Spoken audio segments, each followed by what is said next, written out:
Hello and welcome to Worth the War. My name is Kimmy. The purpose of Worth the War is rethinking love and relationship and sparing hearts by protecting people from abuse, whether it's ourselves or the generations that follow us. We're going to take a strong and hard look at the way we approach love and relationship and use those lessons to help protect the people who really don't want to find their hearts in wreckage along the road.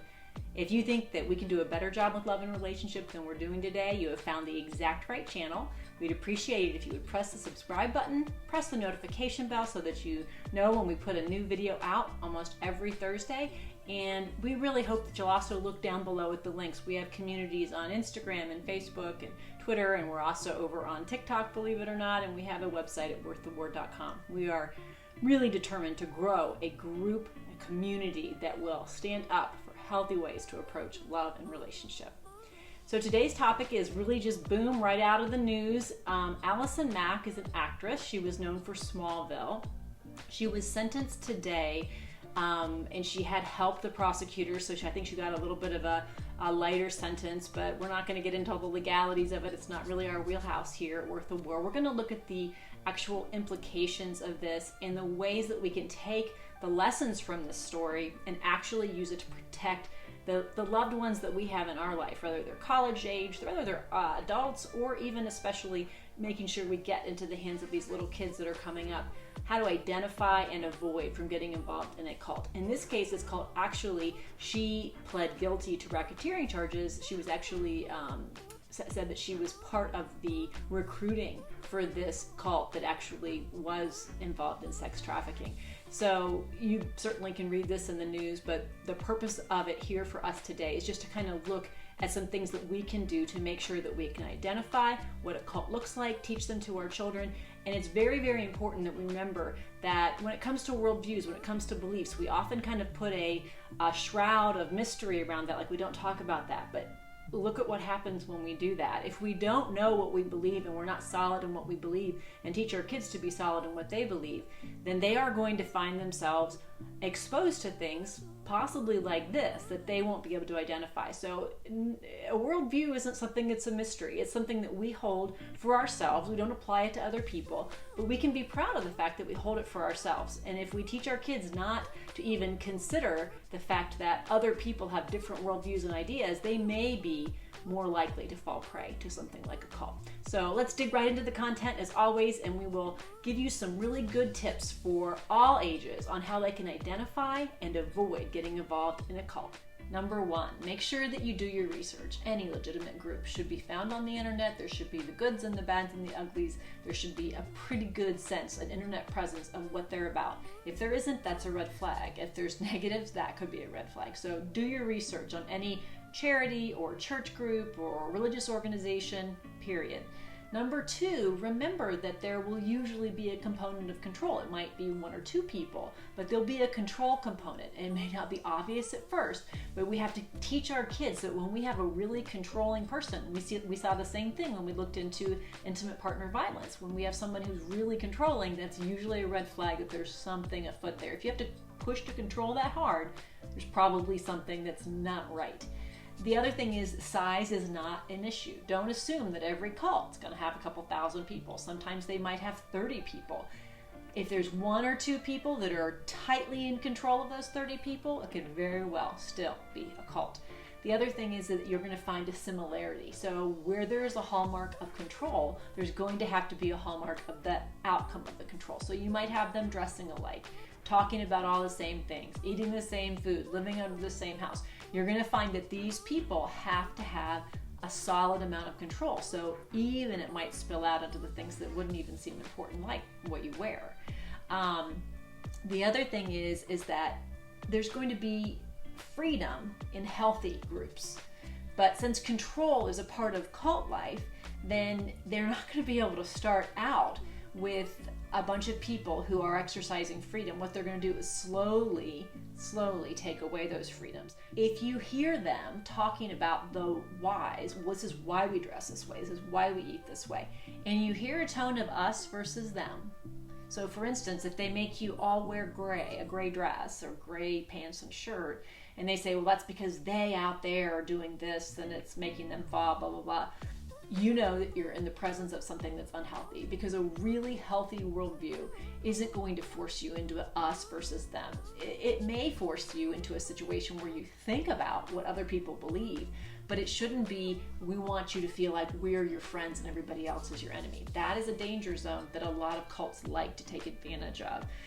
The other thing is that they're going to try to come after you for your beliefs and your connections. So they want you to be as kind of a blank slate as possible. So if you notice this group is really kind of pushing you out of your comfort zone when it comes to the things that you hold to be dear about your morals or your faith or your ideas about life, if you sense that, well, that's a red flag that these people have an interest in kind of stripping you and making you into what it is they need you to be to fit in, so that you further their power and control.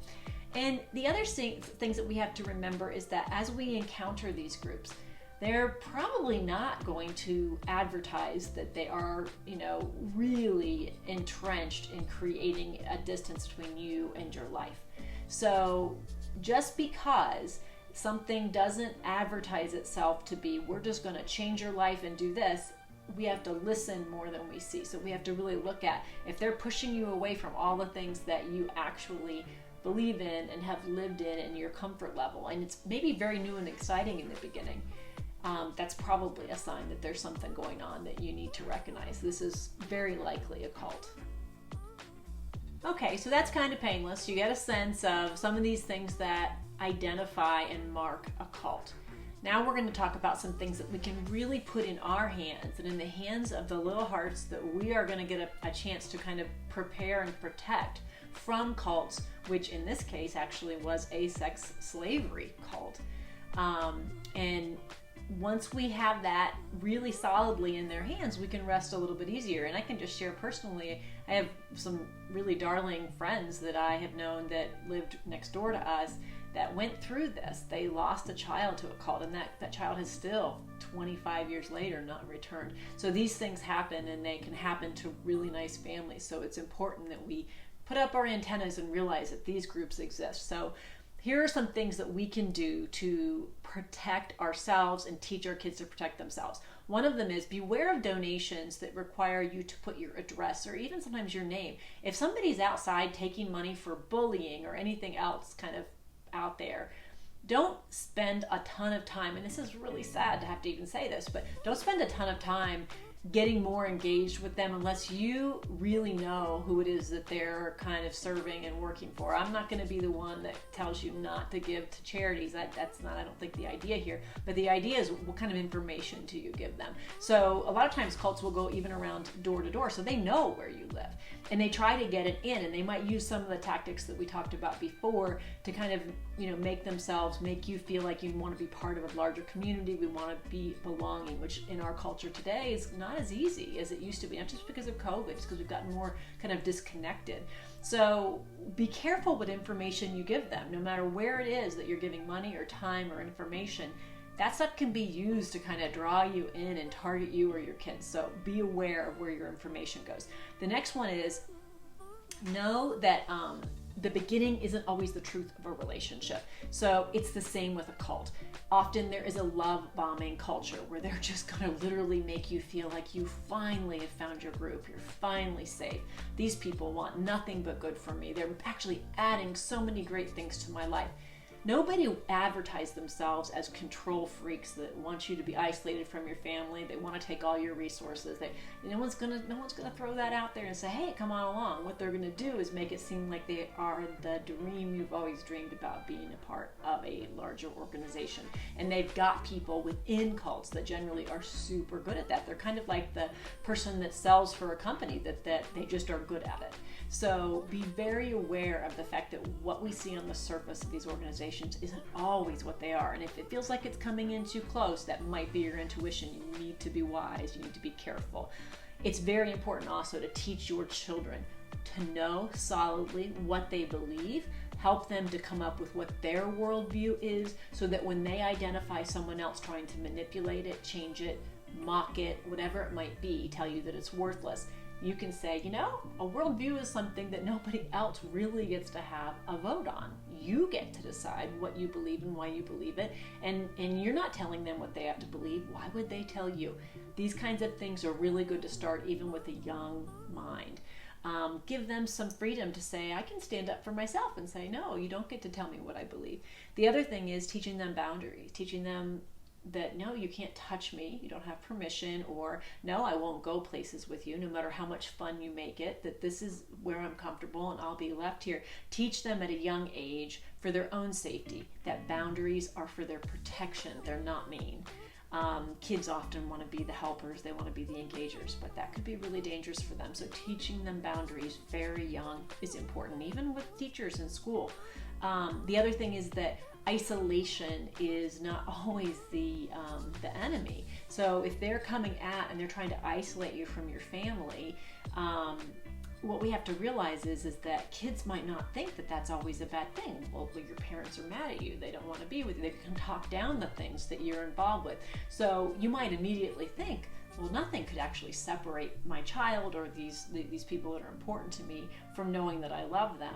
But isolation can be reframed as something very different, like we're protecting you from them, things like that. So if we take our time to really teach our kids that we are a family and that we are your safe place, and anyone who tells you you're not a safe place, you need to really wonder what they're trying to get to. So teaching them that's important. And lastly, making sure that there is no attachment to drugs or alcohol. The quicker that you're able to really make sure that none of that is slipped in, making sure that kids protect their drinks, that your kids in college protect their drinks, because unfortunately sometimes, just like with date rape and other things, we can find ourselves in situations because of substance abuse that we might not otherwise be in. So it's really important they realize that can be also a tactic of cults. So the last thing that I would want you to know is that one of the greatest ways to really figure out what someone or a group of people are about is to ask persistent and direct questions. The way that it's really easy to love bomb and to kind of overwhelm people with good, positive stuff. But when it comes right down to it, when we turn it around, we start asking questions, if they become annoyed, if they want to kind of hold off from full answers, if they want to have kind of a glossing over of the realities and they just speak in kind of nonsensical, non-substantive ways, those things are red flags. Teach your kids that non-answers are pretty straightforward answers as well. I hope that this has been helpful. I think it's a really important point to make, that if we're going to protect hearts, cults is one of the ways that our relationships can be completely destroyed if we get caught up with some people who do not have good hearts, good goals for us or for our kids. Thank you so much for taking the time to be here. I know there's lots of other videos you could be watching. I hope you have found this to be helpful and useful. And I hope that you'll leave some comments down below if there's been anything in particular that you think that you haven't thought of that you could do for your kids that you'd like to do. I hope you have a great rest of your week.